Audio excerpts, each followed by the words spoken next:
I'm Stephanie Filardi. Welcome to Mind the Gap, the podcast. I believe many people fall short of living the life of their dreams simply because they get stuck in what I call the gap. The vision behind this podcast is to help you understand how to navigate the gap and in the process, awaken to the life that is waiting for you. It starts now. Let's go.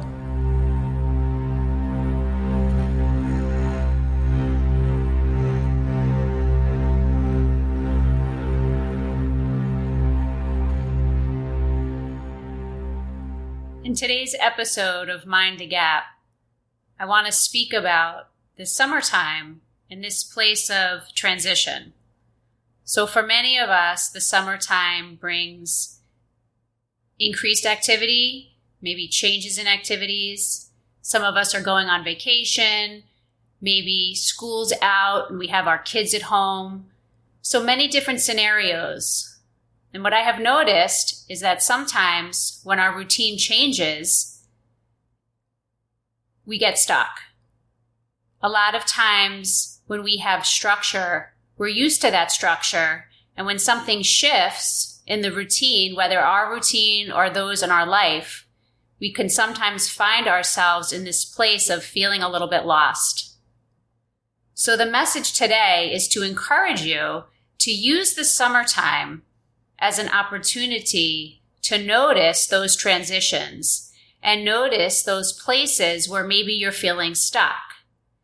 And instead of feeling stuck, to perhaps look at it as an opportunity to have more fun or to awaken to a different experience. Because instead of resisting something, which really drains our energy and actually keeps us more stuck, when we're able to find acceptance, we actually free up our energy and then we can embrace the things around us. It's almost like when we say, be in the flow of life or let go. Those concepts are powerful and sometimes philosophical, and I feel that maybe we miss the meaning or what to do with that. So for example, as it relates to the summertime and transition and change, when we say be in the flow of life, it means to embrace what is.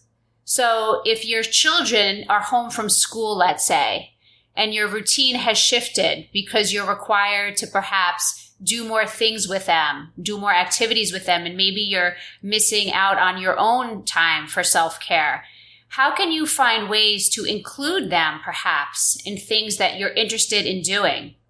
And in some way, maybe open their eyes to different things. So it's this place of really trying to step back and notice where are the opportunities? Where are the places in your life that you can dive maybe a little bit deeper? Things that are already happening around you. So this concept of accepting what is doesn't always mean we have to like it. And it doesn't always mean that it's going to be forever. But in the moment, if we can be present and accept what is, it frees up that energy of stuckness and gives us the opportunity to see a situation differently. So it's something that I encourage you to do. The other thing about the summertime that's fun is that you can embrace, if you tend to be someone who maybe has a little bit more downtime, if you're a teacher and maybe you're off for the summer, or you're a person who likes to take vacation in the summer, to give yourself some space to be with yourself. Because this time of year, we are halfway through the year. So it's a nice time of year to look at where you are in your life. So what are the things that are going well for you? And also perhaps what are the things that you want to shift? Because as we know, once the summer is over, we quickly enter the second half of the year and into the holiday season. And before you know it, 2020 is upon us. So I encourage you this summer, during this time where maybe you have more spaciousness, or perhaps you want to create more spaciousness, to take the time to be with yourself. And it doesn't have to be a whole day. You don't have to go on a yoga retreat, although if you can, I suggest it. But maybe it's just shutting your phone off for 6 hours, taking a walk in the park, going for a bike ride, going to the beach. So doing something that feeds you. And if you're not sure what that is, then this is a fantastic opportunity for you to start to discover that.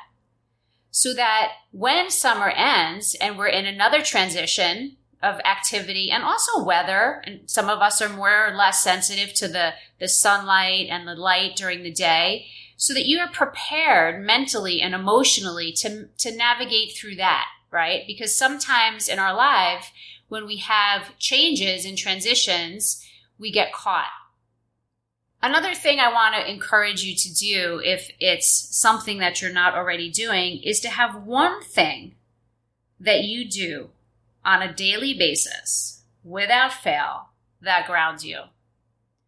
So for me, I have many things, but for me, the one thing that I do without fail, no matter what, is meditate.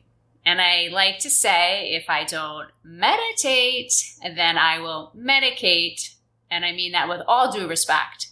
So no matter if I have 20 minutes, which I usually do, or 2 minutes every day without fail, when I get up, I take the time to meditate. Why? Well, you can Google meditation and the many benefits. For me, I do it because it really sets the foundation for my day. It helps me to get clear on what's important, on what are maybe some of the things that I want to experience during the day. So it's a fantastic opportunity for me to be with myself. Some of you, as I'm saying this, might be wondering, well, I thought meditation was just about sitting and not thinking. No, that's actually one of the myths of meditation. In my experience, when I meditate, while the thoughts may come, and they do, and I acknowledge them, a lot of times meditation is the place where I actually connect to a deeper part of myself. And in that place, I receive wisdom. And what do I mean by that? Well, sometimes I might be struggling with something. I need an answer to something. Maybe other times I'm just feeling a little bit off balance and I'll get some information about what I need to do. So I encourage you, if you choose meditation as a practice, to allow what comes to come.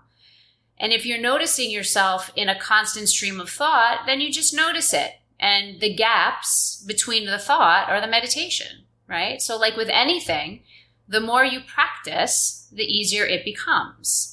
So this opportunity for you to really create something that you do every day without fail will be something that can nourish you throughout the times in your life when you feel stuck or when you feel in transition, and can also be a fabulous portal to the creative side of yourself, to the side of yourself that maybe longs for a connection that perhaps is not currently in your life. And that could be a connection with another person. It could be a work connection. It could be a hobby or something that you're wanting to bring into the world. So as you navigate your life and these transitions, having something that you do, one thing that you do every day without fail is critically important. It will change the trajectory of your life. And over time, just like going to the gym, when you go to the gym, you work your physical muscles. Meditation or whatever practice helps you mentally and emotionally, you start to work that mental, emotional muscle. And perhaps more importantly than the actual benefits of sitting in a meditation or a similar practice is the discipline. I believe that in life, in order to be successful at anything, you need to be consistent. And when I say consistent, I mean doing it whether you feel like it or not, right? So when I share my journey of meditation over 20 years now, I got into it when I was still in the corporate world and when I was engaging in less than healthy behaviors, let's say that for now. And I was really just looking for a way to have a healthy outlet to manage my stress.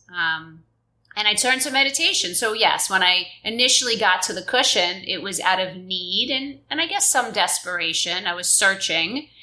And now it is a practice that I go to because I love it, because it's a part of who I am.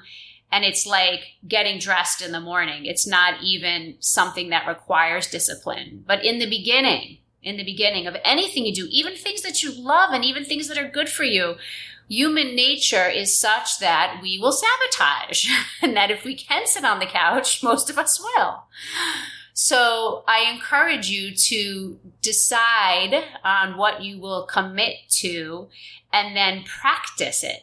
Practice it. And in the moments when perhaps you're lacking discipline, you also have to accept that, right? So recognizing that you are in control of your choice and that choosing not to do something is also a choice. So don't beat yourself up. Be true to who you are, acknowledge yourself, and get up the next day and try again. And that is the practice. So having said all that, what are you going to do about it? The intention for me when I speak is to be able to inspire you to take some action, some small action in the direction of what you're trying to accomplish. So in this case of creating a daily routine, something that you want to do, something that gets you excited maybe in some way, even if it's for the possibility of what you will experience, right? So I can't say I was excited to start to meditate, right? I mean, I'd probably rather be out dancing and losing my mind in some way.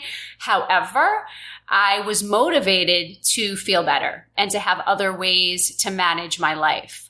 So I had a strong enough why in order to commit to a practice, a daily practice. And I said to myself, I will try this. I will be open and I will try this. So my question to you is, what are you going to do?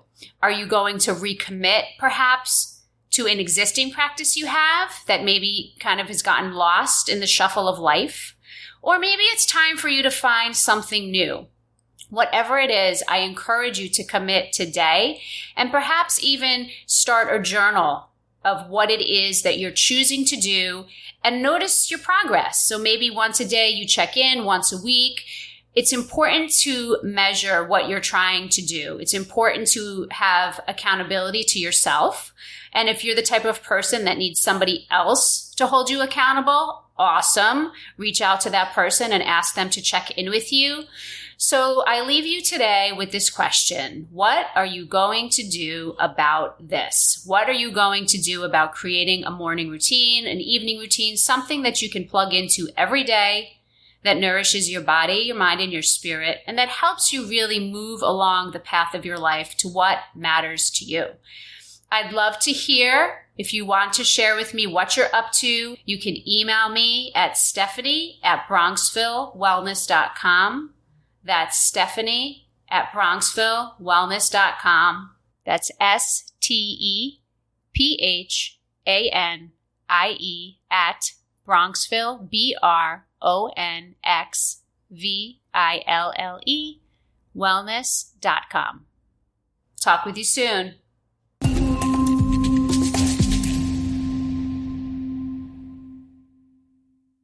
Let's go.